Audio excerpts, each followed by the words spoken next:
नमस्कार दोस्तों and welcome to DCA। तो दोस्तों पेटीएम से रिलेटेड एक नया अपडेट सामने आया है जिसके बारे में आपको डेफिनेटली पता होना चाहिए। तो दोस्तों इस वीडियो में हम डिस्कस करेंगे कि क्या है वो अपडेट और जानेंगे कि वो अपडेट में क्या सामने आया है।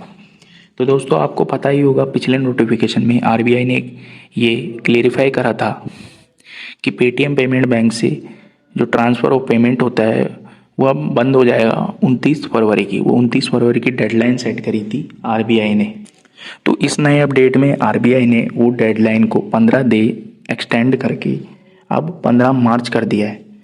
जो कि पहले जो ट्रांसफ़र ऑफ पेमेंट और अन्य सर्विसेज जो पेटीएम प्रोवाइड कराती जैसे कि वॉलेट में money transaction, FASTag services etcetera, तो बंद होने वाले थे 30 फरवरी के बाद में, पर वो अब डेडलाइन को एक्सटेंड कर दिया 15 दिन। और ये एक नया रिलीफ दिया है पेटीएम बैंक के कस्टमर को और मर्चेंट्स को। साथ ही साथ दोस्तों RBI ने ये भी क्लैरिफाई करा है कि तो QR कोड और जो साउंड बॉक्सेस होते हैं जिसमें आपको सुनाई देता है कि पेटीएम पे रिसीव हुए 29 रुपये 79 रुपये, जो भी सुनाई देता है आपको जब आप पेमेंट करते हो मर्चेंट को, तो वो जिसमें Paytm QR code and sound boxes जो लिंक्ड नहीं है पेटीएम पेमेंट बैंक अकाउंट से will continue to work after mid March, यानी कि ये वर्क करते रहेंगे जैसे पहले वर्क कर रहा था डेडलाइन के बाद भी। पर साथ ही साथ दोस्तों RBI ने ये भी क्लियर कर दिया है कि पेटीएम पेमेंट बैंक वापस नहीं आएगा, ये सर्विसेज इनकी वापस नहीं होगी। ई वॉलेट और पेटीएम पेमेंट बैंक जो आपको न्यूज़ सुनने की मिल रही थी कि शायद वापस आ सकते, वो वापस नहीं आएगा। RBI ने इस नोटिफिकेशन में ये भी क्लियर कर दिया। साथ ही साथ RBI ने ये भी एडवाइस करा है कस्टमर्स को कि अप्लाई करो न्यू फास्टैग अकाउंट के लिए, न्यू फास्टैग्स के लिए जो पेटीएम फास्टैग की सर्विस प्रोवाइड कर रही थी अब वो नहीं करा पाएगी। नई लिस्ट जारी करी है RBI ने जिसमें फास्टैग इशू कर सकती है अथॉरिटीज़, और उनमें पेटीएम का नाम नहीं है। जैसे NCMC कार्ड होता है, ये जो यूज करते हैं मेट्रो बसेज में, ये अब पेटीएम प्रोवाइड नहीं करा पाएगा। तो RBI ने एडवाइस करा है कि नए फास्टैग और NCMC कार्ड जो भी है उन पर अप्लाई करो। RBI ने ये भी ऐड करा है कि जो गवर्नमेंट एम्प्लॉयज़ है जिनके सब्सिडीज, सैलरीज और government benefits Paytm payment bank account में आते हैं वो नए बैंक में शिफ्ट कर ले, नए अकाउंट में शिफ्ट कर ले, क्योंकि अब पेटीएम पे ये सर्विसेज बंद हो जाएगी, ट्रांसफ़र ऑफ पेमेंट एक्सेट्रा। तो ये था जो RBI का नोटिफिकेशन आया है पेटीएम के लिए, पेटीएम के रिगार्डिंग 15 दिन का एक्सटेंशन, और बाकी जो RBI ने और चीज़ें क्लैरिफाई करी है फास्टैग वगैरह इन सब चीज़ों के लिए ये। साथ ही साथ एक और न्यूज़ आई है कि पेटीएम ने एक्सिस बैंक के साथ पार्टनर कर दिया है मर्चेंट पेमेंट सेटल करने के लिए। तो ये क्या है इसके बारे में जानते हैं अब। तो दोस्तों फरवरी 16 को पेटीएम ने अनाउंस कर दिया है कि इसने एक्सिस बैंक के साथ पार्टनर कर लिया है मर्चेंट पेमेंट बैंक सेटल करने के लिए।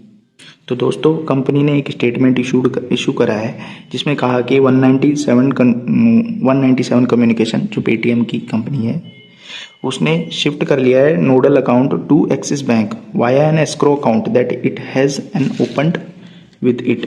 तो दोस्तों एस्क्रो अकाउंट क्या होता है? तो दोस्तों एस्क्रो अकाउंट ये होता है कि जैसे कि आपने पेटीएम पर 160 मर्चेंट को पेमेंट करे तो मर्चेंट को नहीं जाते 160 रुपये डायरेक्ट, वो चाहते हैं एक एस्क्रो अकाउंट जो पेटीएम का होता है। तो पहले तो पेटीएम का एस्क्रो अकाउंट पेटीएम के पास ही था, पेटीएम पेमेंट बैंक लिमिटेड में, पर वो अब जो क्लोज हो रहा है पेटीएम पेमेंट बैंक तो वो एस्क्रो अकाउंट वर्क करता नहीं रहेगा।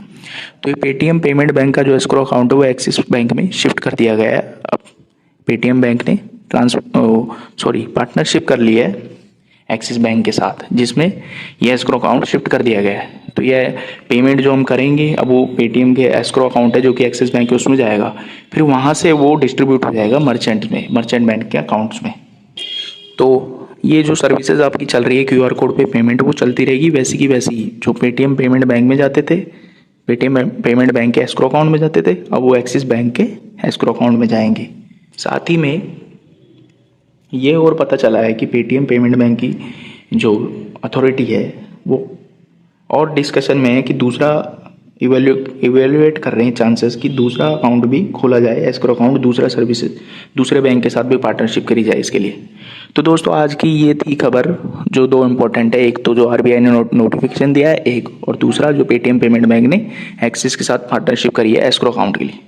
तो और ऐसी वीडियो देखने के लिए बने रहिए हमारे चैनल के साथ।